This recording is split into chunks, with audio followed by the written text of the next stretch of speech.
C'était en direct. Le public le savait. Il était écrit direct dans le coin de l'écran. Concentration atteignit l'audience absolue, 100% de la population.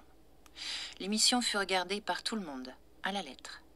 Les aveugles, les sourds, les anachorètes, les religieux, les poètes des rues, les petits-enfants, les jeunes mariés, les animaux de compagnie, même les chaînes de télévision concurrentes avaient interrompu leur programme afin que leurs animateurs puissent voir l'émission.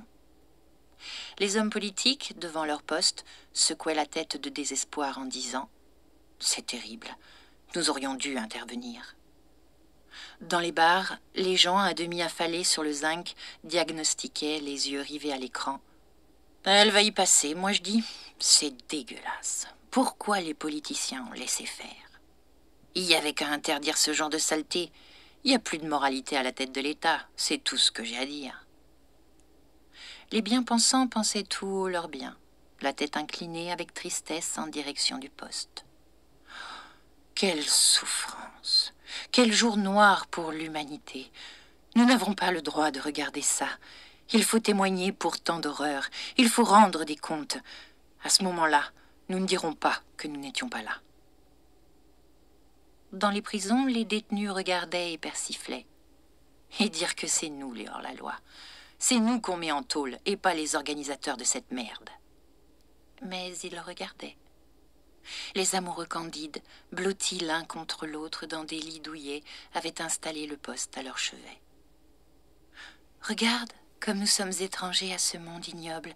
L'amour nous protège. » La veille, chacun avait profité d'un petit besoin de l'autre pour s'emparer de la télécommande et voter en tapotant.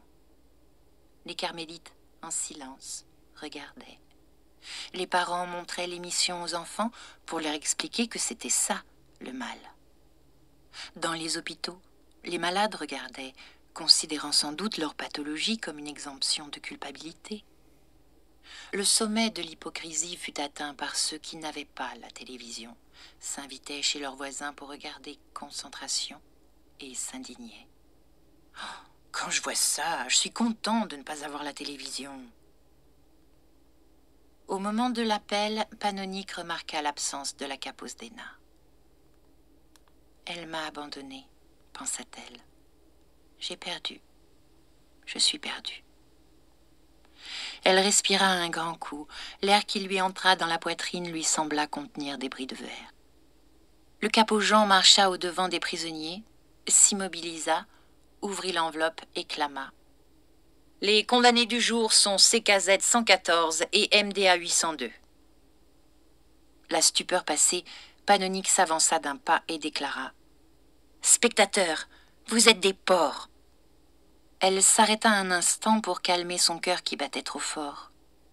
Les caméras se braquèrent sur celle qui haletait de colère. Ses yeux étaient devenus une fontaine de haine. Elle continua. « Vous faites le mal en toute impunité, et même le mal, vous le faites mal. » Elle cracha par terre et poursuivit. « Vous croyez être en position de force parce que vous nous voyez et que nous ne vous voyons pas. Vous vous trompez. Je vous vois. Regardez mon œil. Vous y lirez tant de mépris que vous en aurez la preuve. Je vous vois. Je vois ceux qui nous regardent bêtement. Je vois aussi ceux qui croient nous regarder intelligemment, ceux qui disent « Je regarde pour voir jusqu'où les autres s'abaissent » et qui, ce faisant, tombent plus bas qu'eux. L'œil était dans la télévision et vous regardez. Vous allez me voir mourir en sachant que je vous vois. MDA 802 pleurait. « Arrêtez, Panonique, vous vous êtes trompée. » Panonique pensa que MDA 802 allait mourir par sa faute. Elle eut honte et se tut. Dans la salle aux 95 écrans, les organisateurs regardaient la scène avec ravissement. Il faut reconnaître que c'est une vedette, l'audience absolue. Oh, ça n'avait jamais existé, même le 21 juillet 1969 aux États-Unis. À votre avis, pourquoi est-ce elle qui l'obtient ? Les gens la prennent pour le symbole du bien, de la beauté, de la pureté, toutes ces fadaises.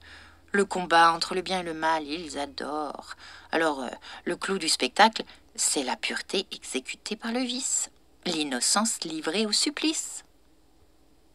C'est parce qu'elle est belle, tout simplement. Elle aurait été moche, personne ne se serait soucié d'elle. Ah, rien n'a changé depuis Paris, dit une ordure lettrée. Entre Héra, Athéna et Aphrodite, c'est la dernière qui est choisie. L'élu marchait gravement au-devant de son supplice, en compagnie de MDA 802. L'ami que je n'ai pas sauvé, se morfondait Panonique, ajoutant la culpabilité à la somme de ses souffrances. EPJ 327 se traitait de tous les noms. Tu vas la laisser mourir sans rien essayer, même pas par lâcheté. Quelle impuissance! Si seulement je pouvais détruire les caméras qui montreront son agonie, si seulement je pouvais sauver sa mort, à défaut de sauver sa vie. Je l'aime, et ça ne sert à rien. Il avança d'un pas et hurla. « Spectateurs, régalez-vous! Vous avez condamné à mort le sel de la terre, et à présent, vous allez voir mourir celle que vous auriez voulu être, ou celle que vous auriez voulu avoir. Vous avez besoin qu'elle disparaisse, parce qu'elle est votre contraire. Elle est aussi pleine que vous êtes vide. Si vous n'étiez pas de tel néant, vous ne trouveriez pas intolérable l'existence de celle qui a de la substance.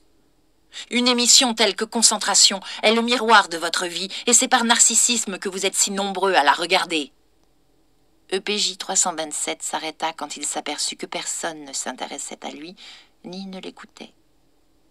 La Capos d'Héna était réapparue.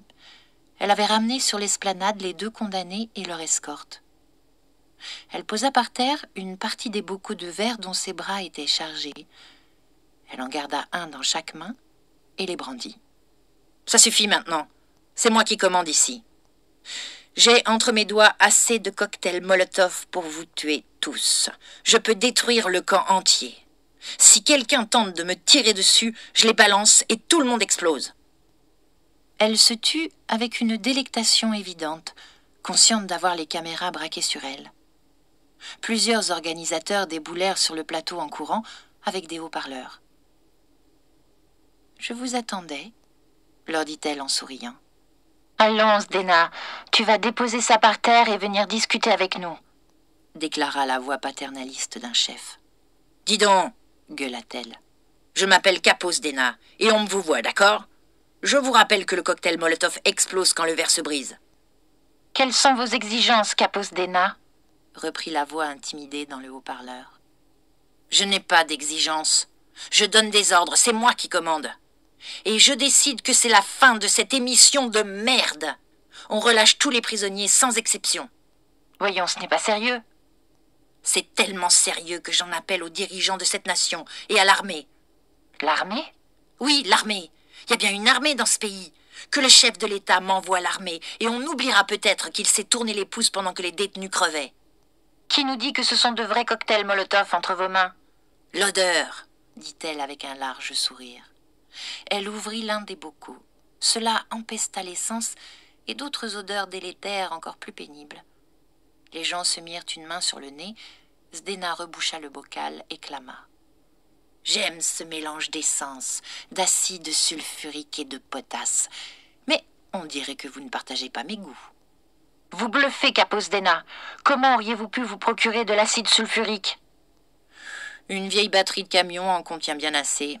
Et ce ne sont pas les camions qui manquent au camp. »« Un spécialiste me dit à l'oreille que le liquide du fond devrait être brun-rouge et non rouge foncé comme celui que vous détenez. » Je me ferai une joie de le lui faire tester, histoire qu'il me dise s'il s'est transformé en puzzle de façon orthodoxe. C'est joli, hein, un cocktail Molotov. Ces liquides si différents et qui ne se mélangent pas. Il suffirait que ça rentre en contact avec le chiffon imbibé de potasse et boum! La Capos d'Héna était à son affaire. Elle jouait le rôle de sa vie. Elle jubilait. Panonique la regardait en souriant.